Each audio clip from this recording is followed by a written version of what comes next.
We're finally live. We are finally.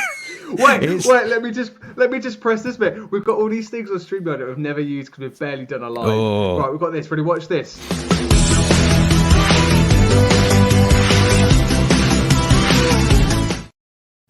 Right. We've never had the chance to use that before. Yeah. Oh. Well, there you go. That's your intro Instagram. There you go. You're very welcome. Fish. Boom. Straight up for you. Look at that. Okay, Living a life. We can start now, I think. We can start. It only took 6 minutes. It did. I need to... although, are we still up? I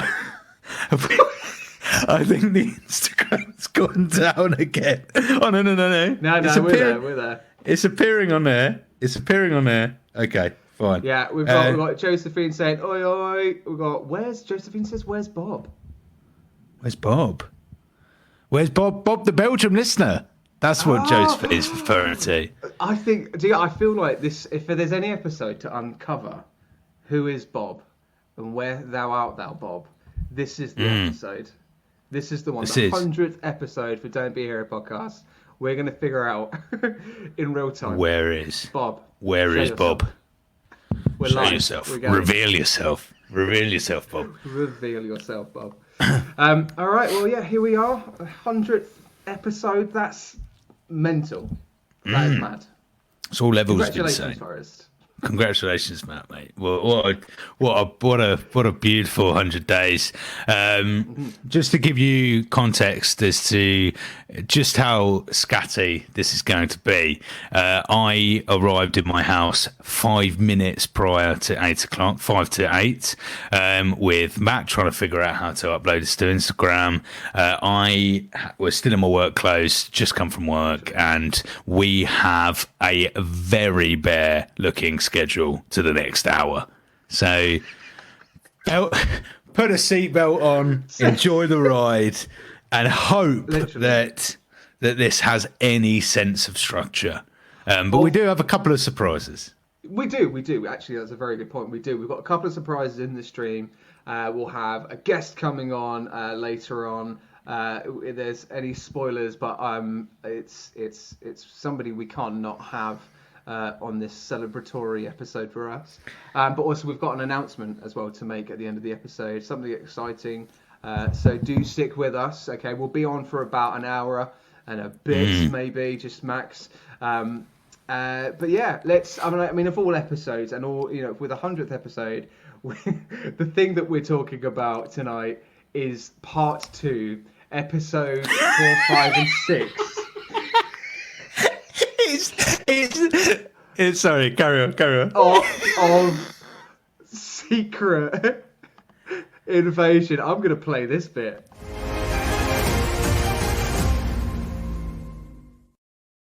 We are having so much fun. That's too much fun because we are literally going to be talking about the highlights of these episodes because we're only going to do it. We're going to try and do it in a record time, right? It's 8:15 right now. Well, 20. I've got 16:20. Yeah. So we're going to do it in 29 minutes. All right.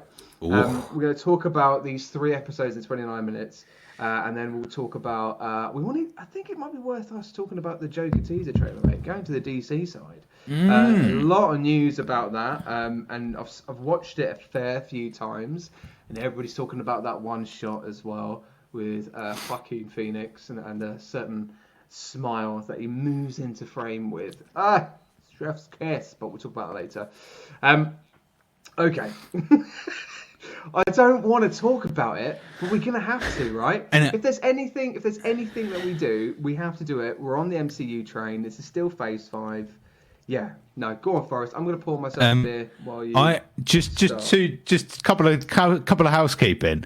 One is your microphone set up to the right microphone because the audio on my earphones isn't quite as crisp. I'm not getting crisp, Matt, but I don't know if that's my earphones. You're using your laptop mic, aren't you? Ready? It's going to change now. Look at it. Hello there. Oh, no, that is night and day change. That is what we would call a rookie error in the podcasting world. 100 in. Got that Wow. wrong, didn't I? All right. And for Spotify, 10 minutes of listening, and honestly, you could hear like a ringing in the background. It was awful. It was like you were in a different room. It was ringing, and now you're crisp. You're back. Well, okay. Well, thank you for mentioning it to my dear Forrest. I'm gonna cheers to you on that. I'm glad my first little sip, You haven't got a drink, have you? I've had no time. I've not eaten. I've not drunk. I have not expelled anything. I mean, for a toilet trip, basically. I haven't done anything. But you enjoy your beer, mate. Let's watch it. Let's watch this moment unfurl. I'll have a bit. Let's watch it live. That was. Good. You look like you took a bite out of that. That was a thick beer. That was. I'll tell you what it is. It is actually. It's a special beer. It's a limited edition beer. So shout out to Salt, who created this Fight Star. So Fight Star's a band that's Charlie from Busted. Yeah. Many moons ago, they did a reunion gig. You are a few weeks absolutely obsessed. You are, mate. You are obsessed. The last time we went to London was that Comic-Con where you kept seeing like posters up about? Wasn't that the gig? Was it. That was the night. So they teased in a club in Camden of their Grand Unification album cover, and it said nothing but a date, right? I think it said like 26th of November, right? And I said to you when we were there out, and I was like, "This is a Fight Star album. What's going on?" I shouted at the barman. He was like, "I have no idea what that is." And then literally on that date, they announced this gig, and I had to be there. It was joyful. It was so good. It was so good. That's it. Yeah, it's insane. So we are just to roll it back, looking like we didn't even decide to do this and use this to talk about the first 3 episodes of Secret Invasion. We have used this as a weird platform to talk about 3 random episodes at the end, 4 to 6, of a program very few people want to listen to. As was the clear case when we released this episode last week for 1, 2, and 3, where we had our worst listeners I think we've ever had, ironically, in the 100 episodes that we've broadcast. Yeah, that's true. So hold on tightly whilst we talk about more things you're not interested in. So let's dive straight in so we can get to the fun stuff at the end. Oh, let's do it. Let's go. Let's get this through. Okay, so episode 4. So we kind of we're starting with it. It's called I think the episode is called Beloved. It is beloved, yeah. It's a very much beloved episode.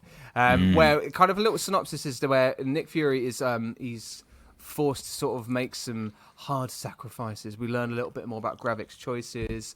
We learn more about kind of more of the rebel side of the Skrulls, and also the group that then try and rebel against Gravik as well. And then we introduce as well the US president comes into play. Of course, if we're doing an espionage MCU project, we're gonna have to have the president involved. It's so difficult. Like, first thing straight in. What I will say is with this particular episode, what it drives a little bit more is more detail into the relationship with Nick Fury and his Skrull wife. And we sort of get a little bit more, and we leave episode 3 as well, seeing that she's going to Gravik to get some more information. She's going to more her species as well. And the Nick Fury kind of unfolds and understands a little bit better that, I know that she's working for Gravik, and they have this kind of they have that chat around the table and stuff where Nick Fury is talking to her and he's going, look, why did you choose? I found it quite interesting actually when he was asking her, why did you choose that face? And she gave the story of why she decided to take on the shape-shifting person that she was, and it was about her. It was a cancer. She was a cancer nurse or something like that, and then she was on her deathbed. And then she made promises to that human being who had that body at the time, and then took that life on basically as a double thing. And actually, what I liked about that, and I'm going to say it's a very light on what is a difficult series, is that it shows that her character, her Skrull character, had found a human to empathize with, to be compassionate against, and effectively live these two lives. But then that's where the conflict of her character came from, where it was like, I want to be me, and I want you to love me as the Skrull. Those threads, right? And this is why I'm saying it now, because it was the only thing I was slightly interested in. And even in those moments where it was being played, it wasn't done to its complete fullest. Gaia's not dead, because then we find out, in the beginning of the episode, that she's got the extremis in, which is a callback to Iron Man 3. Extremis, which means that she's got big fat arms that we're gonna find out. Big fat arms. So yeah, she's got extremis, which means that she's got all of the Avengers in one serum. Is that correct? That's not. No, yet, that's though. not this. No. That's not yet, though. I have darted ahead with something completely irrelevant. So eager. To episode 6. Can we just talk about the harvest? No, extremis, a machine to empower herself with extremis abilities.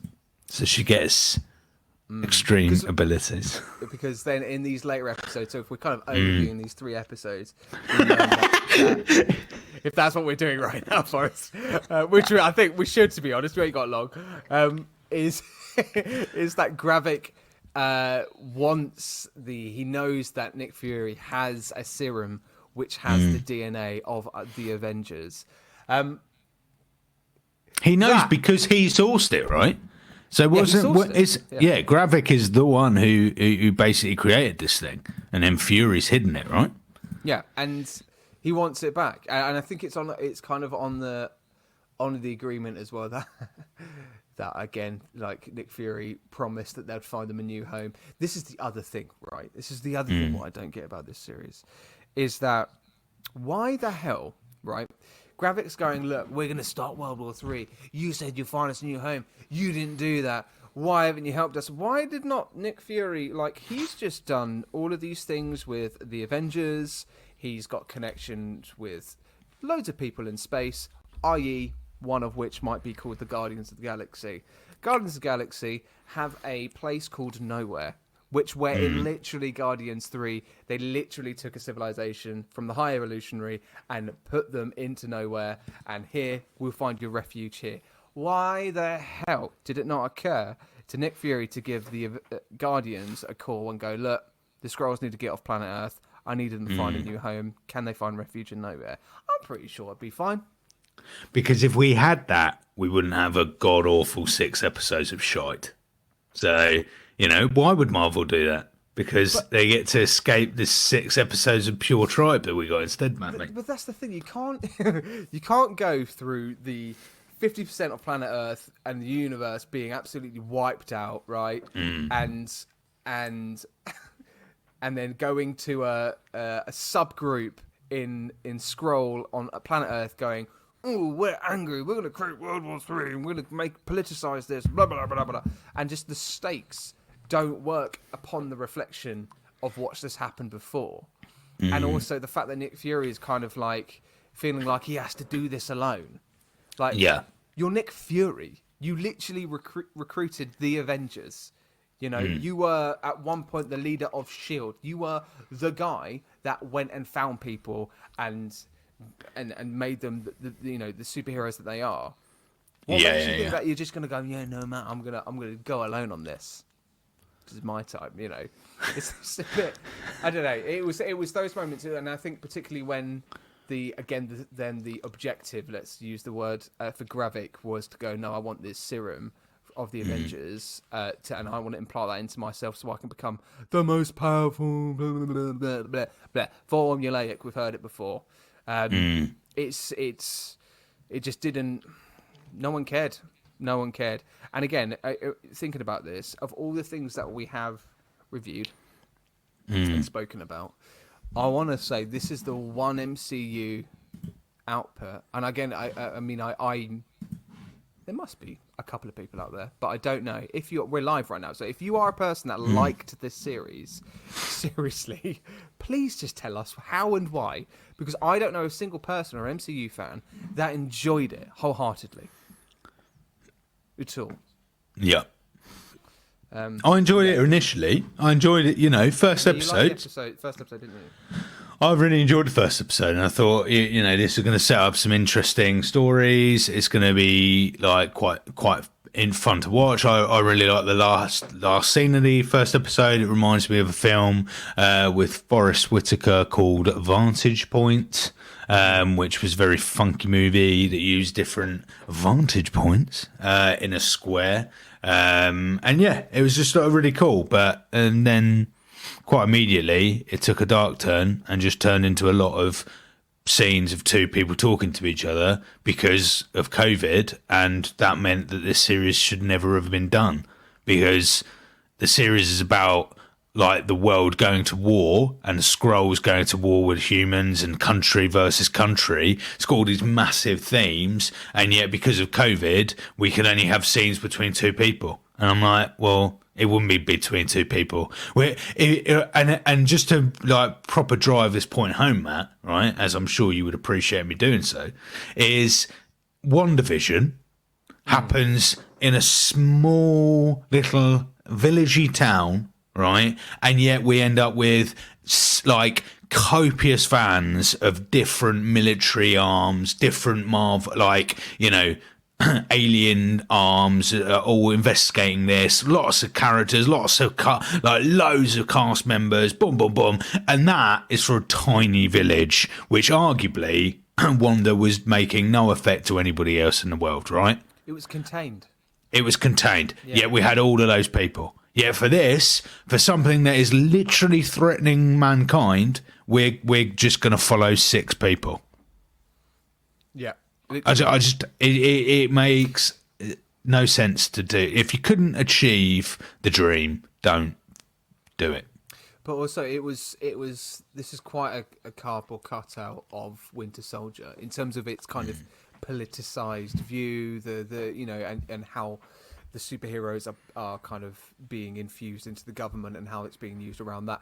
Those threads were very much spoken about and played in Secret Invasion, but the thing is that we had new characters that we didn't really know or care about. So when it does come to the final episode and Gravik and Gaia get the harvest and they get all of these powers within them, I think it's over 20 MCU characters and names that are being and the powers are being injected into them. You fine, but you just don't care about it. And this is the thing, right? When that happens, you're like, okay, fine. The battle sequence, and this is the other thing. The fight sequence wasn't the worst fight sequence I've seen in the MCU. It wasn't great, but it was interesting because you were doing all these different things. It didn't look great, but it was interesting in terms of how they were doing it. But the thing is that ultimately it doesn't come down to these crazy powers that you can see. Oh my god, she's using the Captain Marvel thing to get rid of him. Blah, that's how she kills him. That kind of thing. It's the characters that we are invested in. It's the stories and the personalities of the people that hold and behold those powers. That's the root of any good story, but also it's the root of any good superhero story. Literally, and it felt like it just got completely disregarded and just got thrown into this hodgepodge of, oh yeah, and then we could do this, and yeah, we could do that. You could just feel the writers going, oh, it would look great. I'm sure they all were like, this would look great, and it's not really. That's not what you should be aiming for, right? You shouldn't be going. It's gonna, you should be, you should aim for it's looking good, but like that should be the extra bit. You need to get the foundations of the story right first before you then start thinking about that. But I think the one thing I do want to talk about actually is Talos. I don't think we did it enough. We didn't talk about him enough in the first episode. I think he goes out. He dies in the 5th episode, isn't it? Yeah, he dies at the end of 4, I believe. 4, yeah, he dies sorry. at the end of 4. So Gravik kills Talos as they're trying to extract Ritson, and it all goes a little bit petong, doesn't it? Yeah, President Ritson. So again, I quite enjoyed that kind of chase sequence and the fight sequence around there. And obviously Gravik does the whole doppelganger situation again when he kind of disguises himself as Nick Fury and then turns around and stabs him, and kills him. The one thing I noticed, and I think he kind of saves it in episode 5 because he talks to Gaia and says, "Look, I want you to avenge your father, effectively. Make his death worth something." But what Nick Fury does is that once Talos dies, he just then carries on. The dude doesn't have any time to mourn. He doesn't even we don't see a moment of vulnerability in Nick Fury in that moment. The whole death sequence, and this is the thing. I would think that Talos in this series is the foundational character, is the main one of the main point of views. Obviously it's Nick Fury's series, but he is one of the character development. He is the character that you look for in terms of he's trying to figure it out from being a Skrull himself, but also not wanting to choose violence. That's interesting because there's conflict in there, right? But once he dies, again, much like Maria Hill's death, it's just left a little bit empty because there's no aftermath. He just dies, and then we go to the next scene. You see fake roadies being an absolute dick. And it was the same with Maria Hill in the first episode as well. We get a death at the end of the first episode. Maria and Nick go back years as well, right? Literally, beginning of the first time we have an Avengers film, we see them together, and yet again, death happens, no time to mourn whatsoever. He's just having an argument with Maria's mum at a funeral, and then that's it. And also with that, I think one of the things this program, this series, really suffered with was I think they did a really terrible job when they released. So this series was the kind of releasing one episode per week. Right, and the biggest issue was that they would do a little clip each week of what was coming the following week, and they kept alluding in those clips to Maria's not really dead, Talos might not be really dead, Captain America's going to rock up. It was the biggest one was at the end of episode 5, right? Leading into the final episode, we see Nick Fury pick up the phone and ring someone, and everyone's like, oh, I bet that's Maria. Oh, I bet it's Captain Marvel. I bet it's this. I bet it's that. No, it's his wife. Fucking brilliant. It's not, and the problem is, right, that's fine to do a little bit of a U-turn, a little bit of a cliffhanger that leads to a kind of you didn't see this coming, but the didn't see this coming has to be slightly more exciting than this person we've met a couple of episodes ago. She's still in the series. Ooh. Yeah, literally. And you can't provide that as a cliffhanger. Just don't do a cliffhanger then. If the cliffhanger's not got a worthy next week oomph to it, then there's no point in a cliffhanger at all. That's the thing. Faith Liniani Art says happy 100 to us. Thank you very much via Instagram. That's all cool. Thank you. We've got 4 people watching, mate. Shut up. Hello, we're basically virtually famous. Look at us. Oh my God, we're influencers, Matt. I'm feeling it. We're going to get paid. Crazy. Oh my I love gosh. it. It's so nice. And just like that, we've lost all 4. We've lost one. Oh God. We're speaking to ourselves. Yeah. Okay, let's talk about the ending. Let's talk about episode 6. Okay, let's not spend too much time talking about this flipping dumpster fire of a series that is Secret Invasion. I'm gonna say some positivity here, Matt. Oh my mate. God! I'm gonna give some positivity. Now, I actually enjoyed, and I think you're gonna be all like, really. But I actually enjoyed the conversation between the fake Nick Fury aka Gaia, and not Talos. It's definitely not Talos. Gravik. Gravik. I quite that scene before the fight, before It's is not that, it's this. Oh yeah. Sorry, it's not that. That's not fucking weird. Before that actual scene is amazing, and I quite like, and that really the acting chops off of both of those men, fantastic work. Do you know what? I agree with you. I don't disagree. All I would say though about that moment is you can really tell both of those actors are working really hard, particularly Gravik, in terms of making it and understanding, going, okay, this is the climax of the series.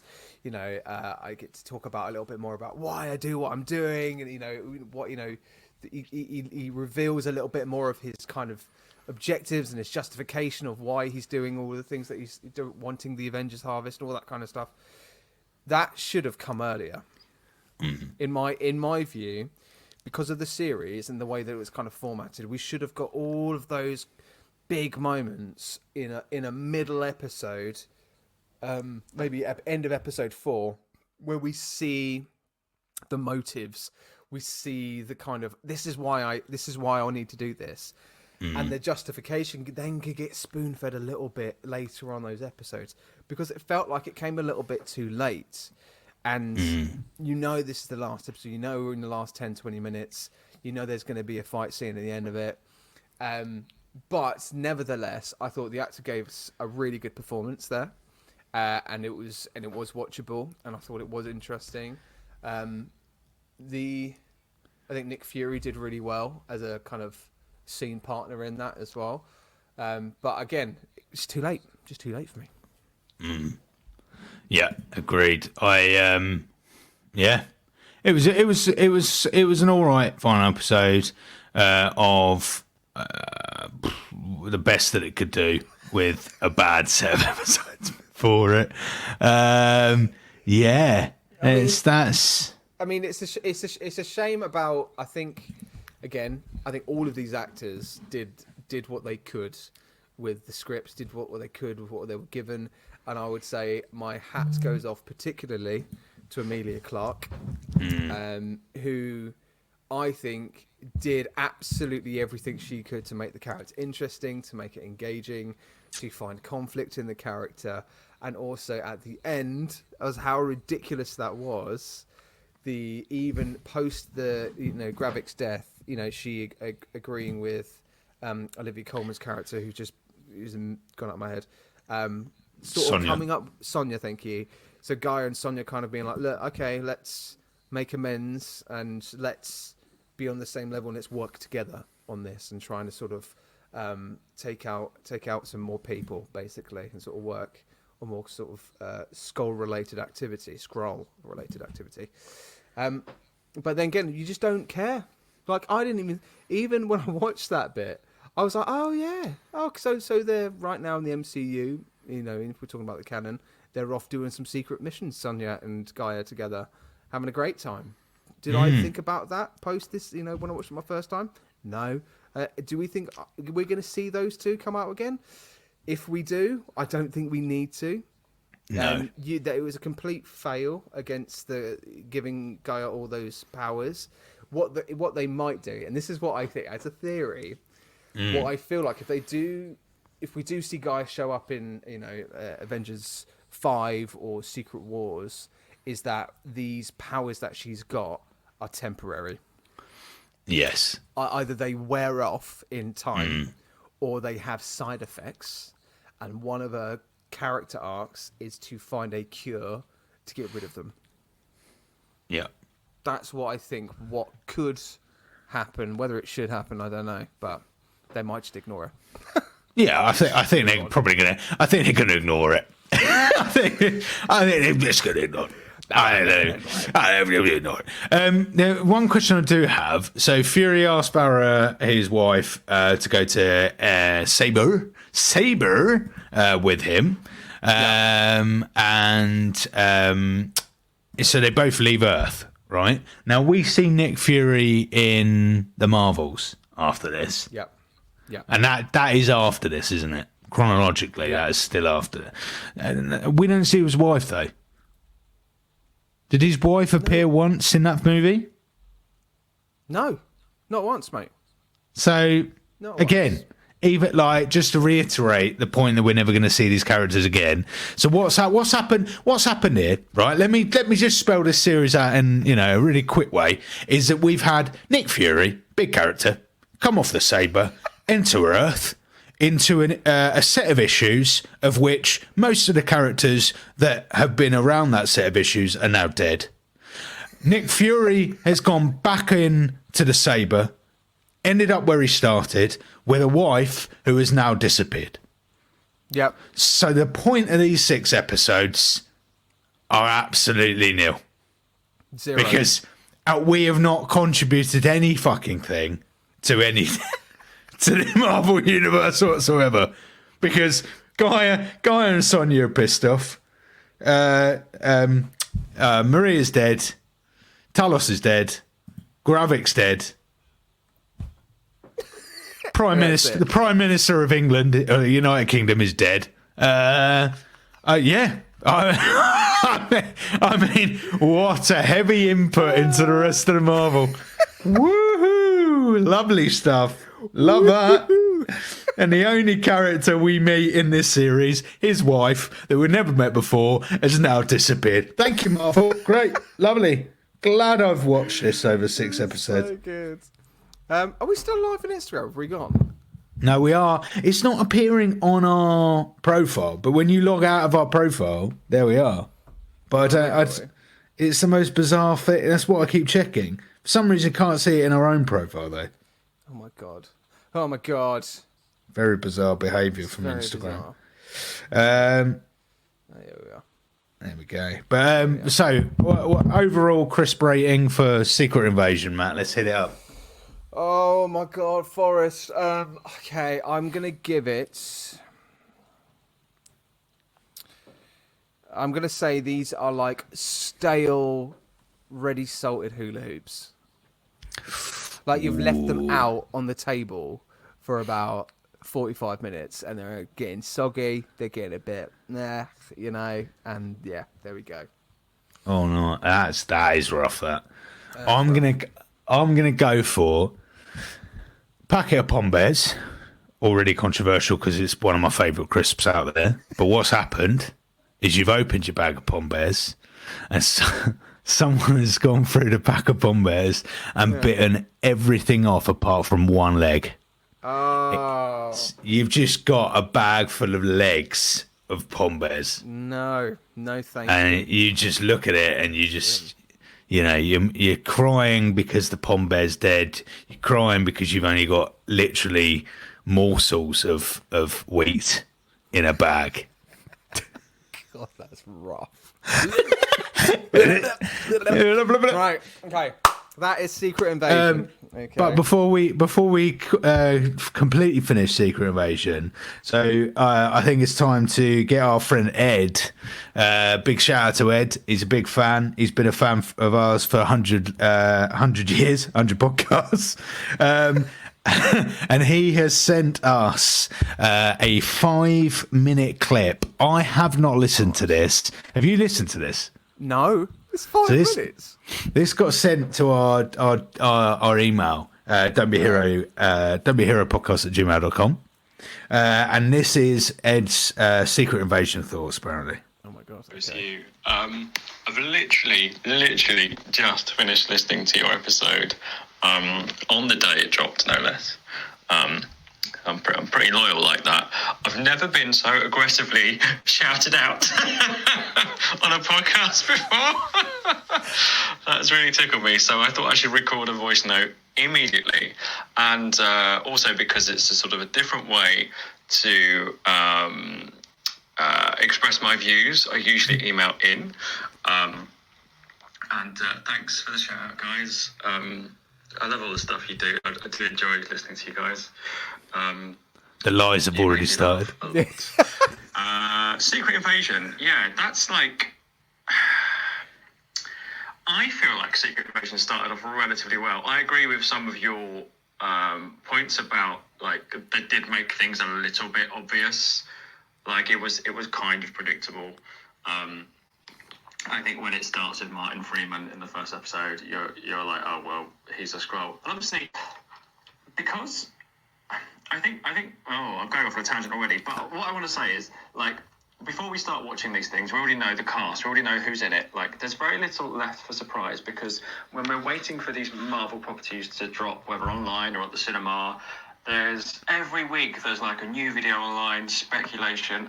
Maybe this is going to happen. Maybe this storyline from this comic book is going to be used, and we know that like they borrow all the sort of bits they want to borrow from the IP, and they also. They embellish some things and they change some things to suit the story for screen. So it's really hard in general, I think, to watch Marvel stuff now and be surprised. Like, I don't think we've, probably not since Infinity War, have we had no idea as to what's going to happen. Like even before Endgame, it was all over the internet there was going to be a time jump and it was going to be like 5 years. People that can predict this stuff very well, people that have got a good idea about the IP, can see what direction things are going in. So like things are becoming, and then there's podcasts that we listen to, like yours, where we talk about stuff all the time. I listen to other Marvel podcasts. Like we do it to ourselves. So I think it's really hard for them to make something that isn't going to be predictable or isn't going to be half spoiled. So when you find out like who's in the cast and you go, right, okay, so Secret Invasion, you're like, oh wow, that's a huge comic book event, Secret Invasion, like it's massive. And when I was like, yeah, we're going to do a TV series, I just thought, wow, wouldn't that have been better to be like a film or even a two-parter film where it could be like a real global event, whereas it's just an event that seems to happen in Washington, if I recall correctly. And then Samuel L. Jackson's the lead, and you think, well, he's not going to be a Skrull. That'd be a bit stupid, wouldn't it? If he's the lead character, and then at the end it'd be like, haha, Scooby-Doo reveal. But yeah, I need to keep this short, otherwise I'll turn it into my own podcast. It's all right, mate, we're playing the whole thing. The thing with Rhodey was sort of predictable. But I thought that conversation was really interesting as well. I thought it was really important to, other than Black Panther, other than Black Panther films, when do you have two black characters talking about stuff? Falcon Winter Soldier. Okay, so one other thing. But still, I thought it was a really important conversation to have. Although the sort of tone and the acting choices made did kind of give everything away. I actually really love Olivia Colman in this. Agreed. I just think she's great. She's the only one that seems to be having any fun. Yeah. True. And I won't talk about the other 3 episodes because you can cover those later on. I can't wait. I thought Secret Invasion had a relatively good start, although it was a bit flawed. I was sort of into it. I was like, oh, this is interesting.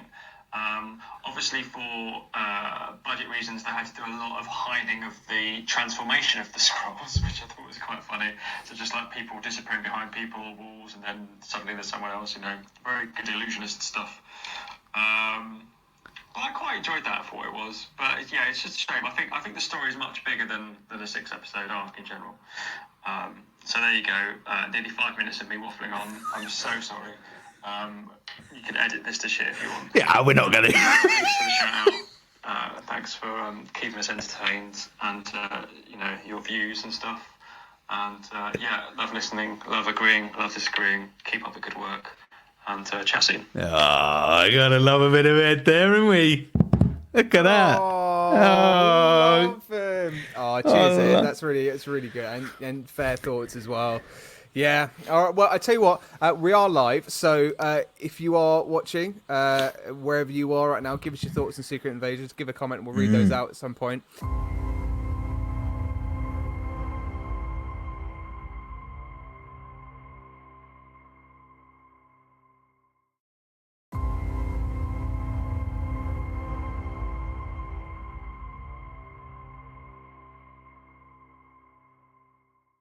now's the time to talk about a certain Joker fully edu with a certain guest as well.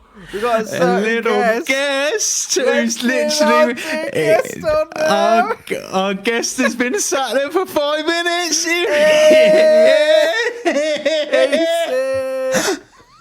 Morning, boys, and happy 100th episode. Oh, look at him! He's got a little one balloon. Love it. How you doing? How you doing, Lee? Good, you guys? Oh, all Delighted. Absolutely the thrilled, better yeah. to see your beautiful face, Lee, mate, from over the seas. I just quickly in there. I've mentioned it before.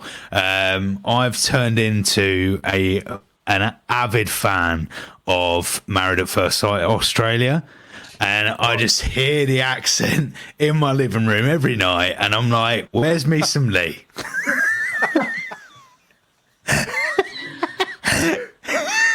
He's got no words. If it's Married at First Sight, that's fine. I can't stand watching it. I'm sure most people can't. For some reason, it has me hook, line, and sinkeredly. I have binged 40 episodes of that in a way that anybody above 30 should not. But that's me. Loving Probably it. not. Probably not. But look, it's been ages since I've done another episode with you guys. And when you messaged me saying you want to come on, I was like, fuck yeah. I'm in. Oh, yeah. Thanks, man. Lee, it's so good to have you here, dude. And I said in our chat a couple of days ago, I was like, you are like the Nick Fury to this podcast. Like it feels like you're the central Nick Fury amongst all these other podcast creators out there. Just really appreciate your time. What time is it right now in the morning? It's 5:45. Fucking hell. Yeah. We have never managed to give you a nice time. We owe you. Many owe you. Yeah. I'm pretty sure even when we do your podcast, we only have to wake up at 8 o'clock. So we need to, you really need to to damage us the next time we go into a podcast. You guys gonna be up at 3 a.m. because I want to start normal? But no. Deal. It doesn't matter the time of day. I will always be up and ready to be on your podcast. Which we figured out the other day. I think it was after Black Panther. We started chatting when you guys did Black Panther. Yeah. It's crazy. That feels so long ago. It's a long old time ago, isn't it? Back when we had some half decent Marvel content, Lee. That's what that reminds me of, mate. And now look at us. We're glad to have the Marvels. Woohoo! Yay! Yeah. Oh my gosh. But we're getting closer and closer to Deadpool 3, which we are definitely getting you on board for, my friend. That is 100% happening. The longest trilogy review ever. Isn't it? Literally. Yeah, we had you on Deadpool 1, Deadpool 2 when we reviewed it. Yeah, Deadpool 3. Well, it's July time. Is it July? Isn't it? July, yeah. Oh.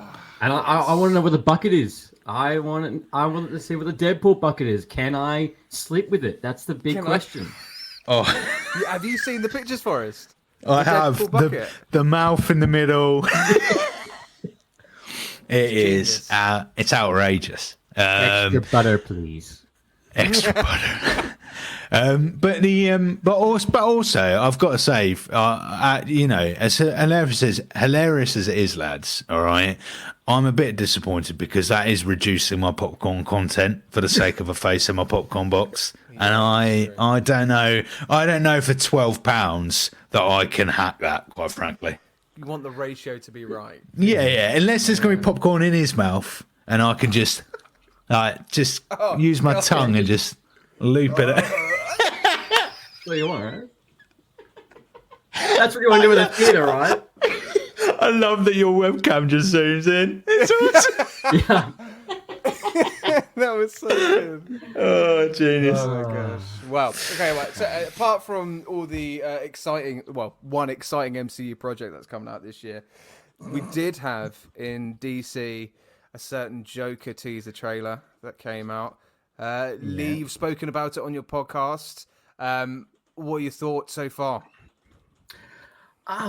Look, I was excited for this, but when I watched the trailer, it didn't blow me away. It only got my curiosity a little bit more up. I remember watching the first trailer for Joker, and I was like, yes, I'm in. Let's go. It's dark. It's gritty. It's on another level. It's next step up past Heath Ledger. But this trailer, I was like, okay, I'm happy to wait. Like, nothing really blew me away. And I'm still trying to wrap my hand around that this is going to be a musical. That's the thing. Like, it feels like it's been quite mixed in terms of the reaction. And everybody's been talking about that one shot, at the end with the smile and stuff, which was very clever. That was cool. Yeah, really cool. But it is the musical. I think it is this kind of musical element in what is considered to be a really dark telling of the story of Joker through a very real kind of lens. And then they're really placing that out, aren't they? And they're bringing it in, obviously with Lady Gaga being placed into it. I get this sense that it's going to be way more of a musical than I first thought. I thought it was going to be a couple of songs. I think this is straight through. Yeah, 15, I heard the rumor was 15 songs with original songs. Wow. That's a lot of music. Yeah, and also, I think what worries me the most about this trailer is that they've purposely kept that out of it, right?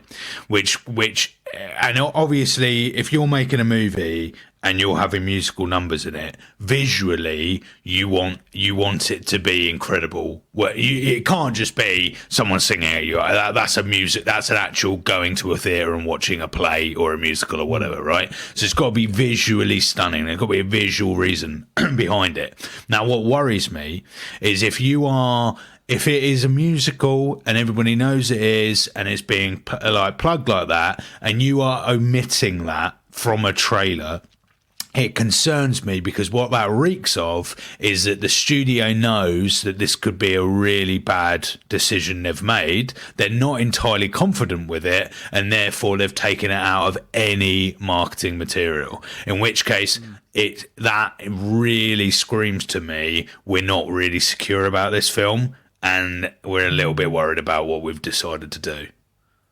Yeah. Yeah. If you felt confident in it, why would we not see music? You didn't get a trailer of A Star Is Born and they concentrated solely on the drama scenes. Do you know what I mean? You had the music. True. Well, this was only the first trailer, so they might show in the second one. I don't know if you guys saw, but did you guys all see what the rating was for this film? Oh no. Is it? That there is brief, full frontal nudity that will happen in this film. And unfortunately, I feel like it's not going to be Lady Gaga. I agree. I agree. I think it's We'll get probably. Have you seen Saltburn, Lee? Yes. Oh. Yeah, and we might have a Joker Saltburn situation. I think. Yeah. Oh, good. Another bathtub scene. That's what I really wanted to watch.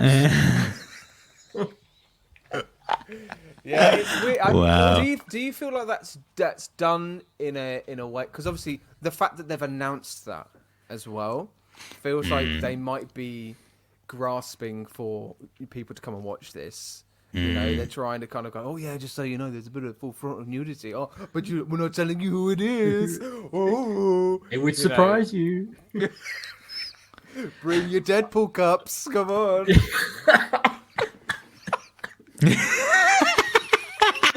You too, Dune fans. Yeah. Everybody's invited. Yeah. Look, I think it could just be still playing on how dark and gritty the first one is. Don't get me wrong. I think Lady Gaga's outfit as Harley Quinn I liked.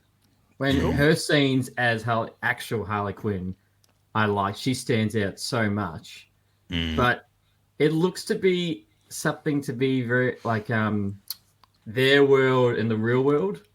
Which I think I'm assuming that their singing only happens when they're imagining it. Yeah. Yeah. I think that feels like that's how it's going to be played out, isn't it? It's got to be right, and it because logically it makes no sense otherwise. Then he would never be released out of prison, and he certainly wouldn't be released with an absolute psychotic woman next, like a person with him, right? They're not gonna go, and I can't imagine any plot where the play. Well, actually, yeah. We are in DC and Marvel territory, but I can't imagine a plot that is going to be like an ounce like interesting to watch, where the police go, "Oh yeah, we're going to let you out just to do, but you have to do this mission." It's weird. It's going to be in their heads, isn't it? Has to be. You know. I know you cause chaos, but you can leave. And that weird blonde that's been staring at you the entire time, take her too. You can go. You can go. You can. Because See you know you why? later. This Arkham Asylum. Everyone gets a free ticket out. Yeah. See. Yeah, And what was I going to say also about the kind of shit? I was going to say something else, but it's gone. Oh, it was about the thing with the quality of the movie. Now, the thing that brings me hope is that Phoenix, having worked on Joker and knowing a bit about Phoenix as an actor and the work that he has done, I do not think he would associate himself with a project that was anything but sensational. Agreed. And I think he must know that this movie is shit hot. A, as a film, B, as a sequel, that he wants to bring a character that would have been one of his best ever characters he's portrayed. So I might be wrong. It might, money. But I think Phoenix, if he'd have heard the musical element and saw that it was shit, would have just walked away and said, "You can do this with somebody else." I might be wrong. That's the thing is this is what the argument I made on the podcast was after the first Joker, that I didn't have one little bit of me that was like, I need a sequel. I need a sequel to that. Agreed. Like I really want to know what happens next, because as a comic book fan, we all know what happens next. Mm-hmm. So there must be some meat in the material to warrant this being a sequel, and for Todd Phillips to come back and do it again. Yeah. And I remember after the first one came out, everyone was asking Todd about a sequel, and he wasn't very optimistic or positive about it. He was like, no, I can't really think of an idea. Like, let's just leave. So, it's, as you say, Lee, there's got to be a reason why this was to go down a musical route. I think there's something about it that they must know this is like shit hot. Cinema. Do you think they're kind of like the aesthetic of Joker sometimes gives me a little bit of what was achieved with, like, I mean, not completely, but like to a certain tonal effect, like with Poor Things with Emma Stone, and obviously that was a massive, a huge hit, and got all the awards. I kind of feel like that's what they're trying to do with this particular project, is bring it into the Hollywood Academy kind of view and make it more like niche and artistic, less of kind of we're talking about superhero blah blah blah, it's less blockbuster, it's more it's got an indie kind of like feel to it in a way. Which might be what they're going for. Even 50 60 superhero films later, and the debate always comes up at the Oscars. And they always make jokes of it, superhero films don't, that's not proper cinema, that's not going to get the Oscar, that's not going to win it, yet The Dark Knight did, and Black Panther nearly did. Mm-hmm. But I agree with you. They've written this not as a superhero film, they've written this more as a story, as a piece. Yes. The superhero element is at the end of it. Yeah. Yeah. It'll be interesting. I think it's done. The teaser trailer has done exactly what it needs to do. It's given intrigue to the audience. It's given us a little bit more information on how it's going to look, how it might be put together. Now knowing it's going to be a musical film in a way, You know, it's I'm because I like musicals. I feel like that's gonna. I think I'm trusting that I'm gonna enjoy it. I'm less trepidatious than others, but I can totally understand the kind of like, oh, I don't know how that's gonna work. Yeah, like you tell me if someone gave you a script and say I got a Joker story where that's a musical, wouldn't you also look and go, what the hell is that? Yeah, yeah. Like I think it's just universal. It's just universal of WTF going into it. And I think because of that, it's going to be a very, very. It's going to have a Marmite reaction. This is either going to do fantastically, and people are like, "Wow!" Like it's risked it, but oh my god, it was brilliant. Or people are going to go, "That it was just fucking shite." Yeah, it was just awful.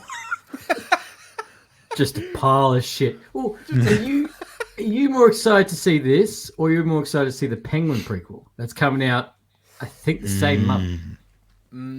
This is the thing. I think I'm a little bit more trepidatious about the Penguin one than the Joker one.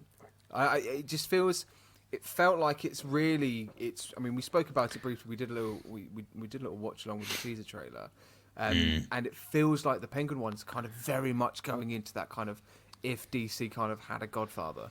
Do you know what I mean? If it was kind of mobster vibes, and I think that works for Matt Reeves, and I think that works for that kind of world that he's created. But from a TV show standpoint, I wonder if that will work. Well, it's not. There's not. I think it's only 6 episodes long, so like a normal show. I'm just more excited just to dive back into this world. I don't really give a shit. It's Penguin. I'm just excited to finally get back into this world, knowing the fact that the Batman 2 has been delayed to 2026. Yeah, that's so long away. Yeah, I think definitely looking more forward to Joker. I prefer Joker as a character. I prefer Harley Quinn. I love. I think. I wasn't massively a fan of the film noir Batman, the version that we've just had. It's not really a bit of me. So I think for me, Deadpool and Joker, they're the two this year that I cannot wait for. So excited for. Do you guys find it weird that we got this year that's it? Like, that's legit it. What are we gonna do? What are we gonna do? We need to think about concept. Yeah, it's crazy. I feel like it's gonna be. I think it's gonna work in the benefit for general audiences and us as well as being superhero fans as well. I feel like it's going to give us the space that we need. I think we need to stop talking about what superhero fatigue is and all that kind of stuff. Everybody's been talking about it for years. It's a their word. We do what we do. You've gone very Trump there with your hands there. No. No. Yeah.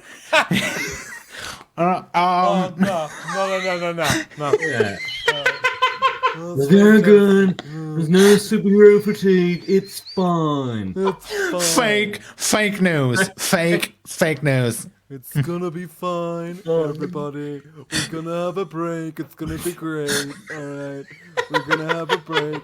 There's gonna be no superhero content. All right, and when we come back, it's gonna be great. All right, we're gonna make superheroes great again. Gotta get that on a red hat. Make superheroes great again. Yes. Yes. I love that. That is outrageous. But it was so funny because we've obviously only really just got into phase 5 from reviewing all of phase 4. And Matt, at the end of phase 4, we were so tired. And so I was honestly getting quite bored by the end of phase 4 of just endless content. And I think it will be such a drastic change. Looking at a web page which outlines what we got for Phase 4 versus what we're gonna have for Phase 5. It's another world, and it's what they should have done all along. That's Phase 1 and Phase 2 were incredibly successful because it was concise. It told a story worth watching. Job done. Keep it like that. Yeah. And this is what I hope for. James Gunn, please do the same at DC. Well, I did see him say the fact that apparently they're not greenlighting anything in advance until they have a full-fledged script for it. Yeah. Nice. Properly. That's exactly what we need to do. And that is what you call good planning. Stories comes first, and get that right first. And we literally just spoke about it in terms of talking about Part 2 of Secret Invasion. It felt like they were just going over the big things, these big kind of flashy moments, but let's do that. It will look great. No, the story comes first. The characters come first. All of that extra stuff it comes after it. So that's actually, from a fan standpoint, should be really refreshing for us and should hopefully put us all in a state of ease that we know that James Gunn has got the DC in safe hands. In James Gunn we trust. And think that was it there. Superman Legacy and Fantastic Four are coming out like a month of each other. Mm-hmm. Yeah, and that's going to be insane.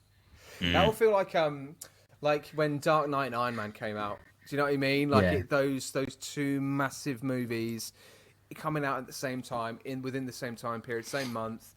It's going to be a great time for superheroes. I can do it again. It's going to be a great time for a That's going to be great. It's going to be great. It's almost the reverse, actually. Superman's kicking off a new era in the DC, which Iron Man was, and Fantastic Four was a sequel that became... Sorry, Dark Knight became a sequel that was critically acclaimed, and Fantastic Four needs to be an absolute winner for Marvel. They need to hit that far. Yeah. We'll on, right, for MCU. They're going to be really sweating about it. I would not want to work for Disney right now. I would. No, I would. I'm lying. I do want to work. Yeah, the money will touch the money. I was going to say the money. I'll walk in there and I'll go. Oh, it's really difficult working here. Actually, you know, the quality. We're really concerned about the quality, and the Rotten Tomato meter is pretty dreadful. But I tell you what, the £6 million fucking pounds ain't bad. I'll go back home to my mansion and I'll worry about it later. See you later. Off I go. I think July, I've said this a couple of times, I think that July we're going to get a lot of news. We at Marvel have been sitting on quite a lot of news. What is happening with Kang? What really is like Fantastic Four looking like? And I think July, San Diego Comic-Con, we've got Deadpool coming. Deadpool coming out, and I think it's gonna be a monumental month for Marvel. We'll get a lot of news. I might be completely wrong, but I think we're going to get a very much clear picture of the next 5 years for Marvel. Yeah, I couldn't agree. I couldn't agree more because Marvel, even with Deadpool, Marvel needs another kick this year. Right now, X-Men 97 is absolutely killing it to the point where it's the highest rated Marvel project, period, on IMDb, but they need another kicker, and we need to know what's going to happen. What's going to happen with? And they're going to want to drop the trailer for Cap 4 and Thunderbolts. Thunderbolts with an asterisk that we will find out later. Yeah. That was what did make me laugh, to be honest. It's like, we're going to put that in there just so we know that something might happen after that. It's like, okay, great. All right, cheers. You'll find out. Don't you worry. Don't you worry your little head. I do think where we get in the end credits we get this character will return in future or however. I get a feel like for Deadpool it would genuinely be quite funny if they twist that and that's how they tell us about Kang. So at the end, we just get Kang will not return. to the Marvel universe, and then and then it just slides up, and we see Deadpool going. I mean, that would be, it's a nice direct way of them doing it as well. I'd quite appreciate that. It's good. That would be a good way for Marvel to do it. Do that, or do what he did to himself with the Green Lantern script. Yeah. Deadpool 2 would just go back and shoot Jonathan Majors. But he holds the script, and then that's. We'll rectify that. Literally. Oh my god. It feels like, I mean, they have to be so careful how it's done, but it feels like we've got Deadpool. He's part of the TVA. We're on the very much of the lead up of the Kang Dynasty. If they do not do something that directly or indirectly tells us what on earth's going on there, I'll be very surprised. Surely they have to be sensitive with it, but yeah, I'd be very shocked if there's not something there to tell us a bit more. It has to be with what with what Deadpool 3 is being, Deadpool No Way Home. They have to lead something into Kang. Like hell, there's in the trailer, there's the picture of Doctor Doom in the Secret Wars comic in the background. So there has to be something at the end, and we both know Hugh Jackman and Ryan Reynolds are going to return for Secret Wars, not Secret Invasion. That was shit. Secret Invasion Series 2. Oh, what a home.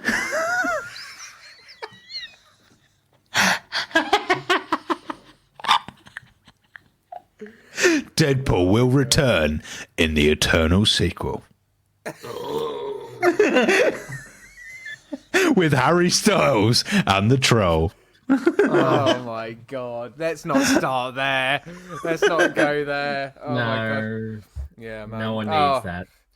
Lee, thank you so much for coming on, man. We really appreciate it. We appreciate your face. Thank you so much. We're going to let you go and have some breakfast, man.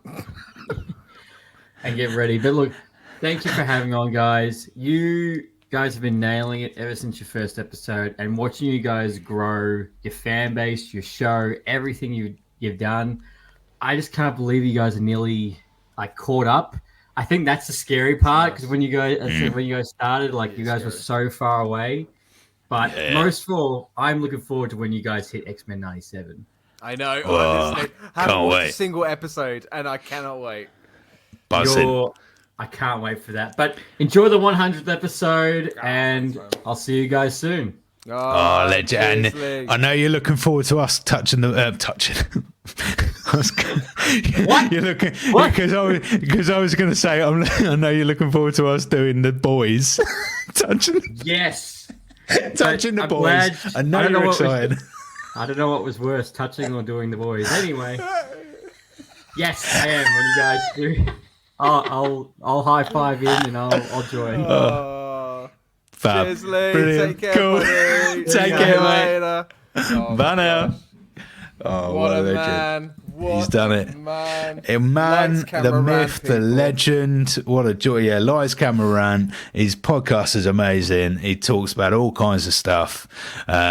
He's, absolute legend. Godsend. Absolute Beautiful hero. man. He really is. And honestly, when we first connected with him, he honestly does feel like he is, our Nick Fury to this podcast. And honestly, dude, please go check him out. He's such a hard worker, and he does so much content, and there's nothing but love. Thank you so much, Lee, for coming on. We've got some comments, mate, on Instagram. Should we go through some? Oh, go on then. Special announcement that we've got. Oh, the little special announcement. Ooh, okay, let's have a little look. Okay, cool. So first things first. I mean, we've been going for an hour and 15 on this. We never do this kind of lengthy content. This is exciting. But we've got Caitlin Feeks said Secret Invasion. It's about Secret Invasion. Secret Invasion had its issues, obvious plot twists, as Ed said. So we had Ed doing a little audio message there. I think he's joined in with a comment as well in a minute. Said, and fairly boring. Yes, I watched it all, but was it worth Fairly it? boring with Secret Invasion, not your clip, Ed. I think she was for That's talking about a pro. Thanks there, Talking about a pro.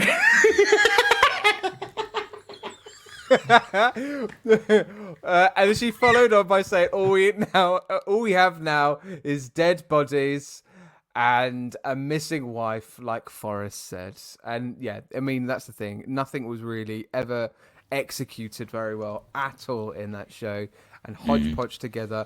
And honestly, the repercussions of Secret Invasion will not be spoken about, and I doubt very much will be thought about going forward into the MCU. They'll throw that under the rug and say that was a failed project. Don't Think Act podcast. This is Ed. Ed did us a little comment about Joker. The first Joker had a $40 million budget. The sequel has a $200 million budget. What do we think an extra 160 is going to say about mental health? That's the thing. Like, it could. I mean, it's going to be interesting. I enjoyed the teaser trailer enough to obviously go and watch it. I mean, I was going to go and watch it anyway, but I think that musical kind of element doesn't deter me that much. But I can totally understand why people are like, how's that going to work? I think there'll be academies though. Academy nominations, definitely. 100%. And like, you know, us two and Ed will know that with a musical, obviously a musical like this, they're not using like, man-made tracks. They will have they would have got an orchestra and they would have done this. So yes, it is a very expensive film, but actually an orchestra costs literally tens and tens of thousands of pounds, let alone in dollars, to get a group together and play a load of music. So I think the actual, yes, it is far more expensive, but I would not be surprised that a vast majority of that is purely around the creation of the music, to be honest.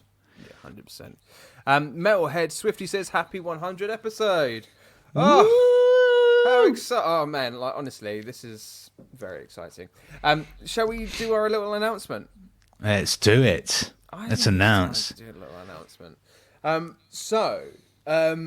mean, we won't delay, but so we, as you all know, had a wonderful time at a certain convention back in October. And there's a certain one coming up in May. And dear listeners, dear friends, myself and Forrest are going to be back at MCM Comic-Con London this May 24th, 25th, 26th. Friday, Saturday, Sunday. We will be there. And we're going to be there, not behind a stand this time round. We're going to be roaming around. Oh. We'll be given permission to roam. With rumors. Roaming around.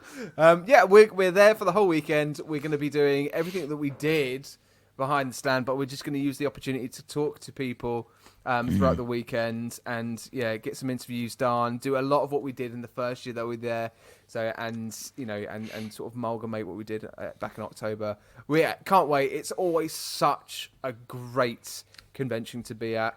MCM Comic-Con in London is a wonderful community event for just pop culture people that love films, comics. I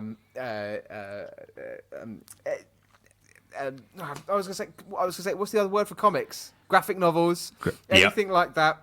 And there's going to be live entertainment. There's going to be panels. There's artists. There's independent sellers as well that are incredibly talented. We met a load of them. We're in October version of Comic-Con, and absolutely delightful. We had the best weekend, as you all know from the episode that we did, and we'll be there again in May. So, dear listener, if you are going to be there this May, do let us know. All right, and we'll try and organise something if we can. But we will be there, and we can't wait. It's going to be beautiful, isn't it, Forrest? We cannot wait. Who knows? We failed with the cosplay last time.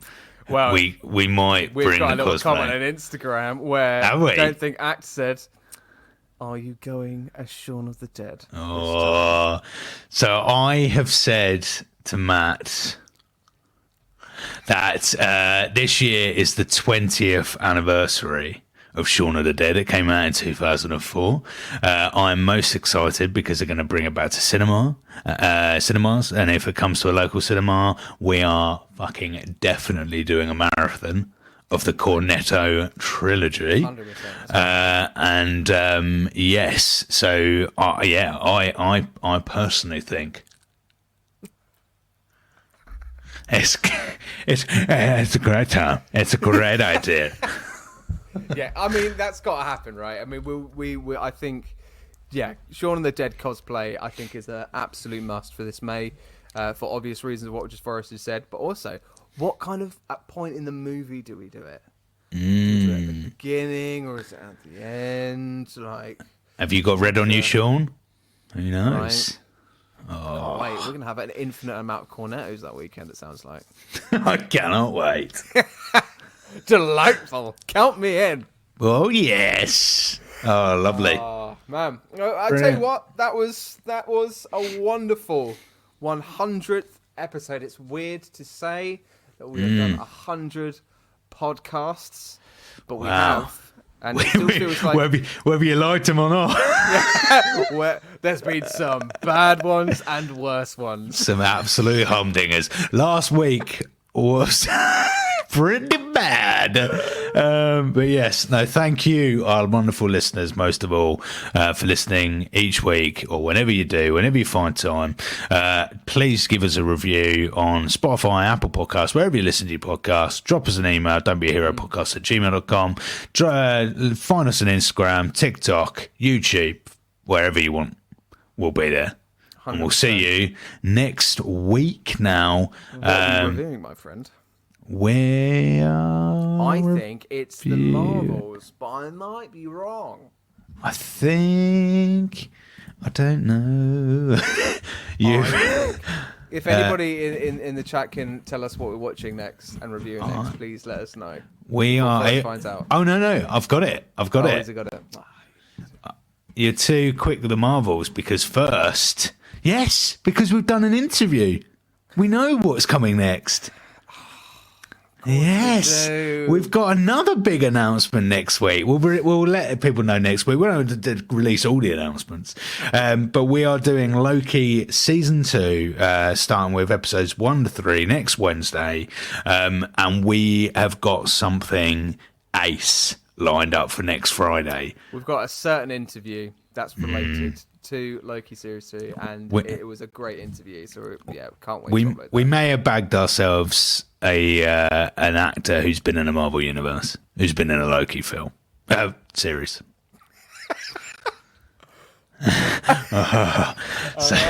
Exciting week ahead. Amazing. Well, dear Forrest, thank you for being the best co-host in the world. Oh, thank you to you too, Matt. We're not even 2 years in yet. We've got our second anniversary for the podcast coming in a few weeks' time, actually. We do. I think it's the middle of May or something like that. So we can actually. Is it the weekend? We're at Comic-Con.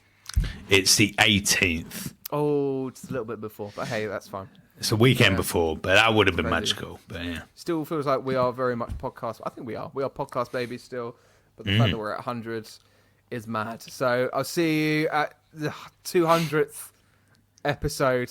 I'll see you there. You'll be 38. The tone will change. All right, Forrest. Okay, lower your fucking tone. Okay. It's gonna be great. Fantastic. All right. Anyway, Joe, what a joy. Thank you so much, everybody, for joining as well live. This is something that we don't usually do. We'll do more of it. We'll try and get better at it, but appreciate it. And if you couldn't join us live and you're listening to this pre-recorded, shame on you. Ta-ra. All right. Love you lots. Bye now.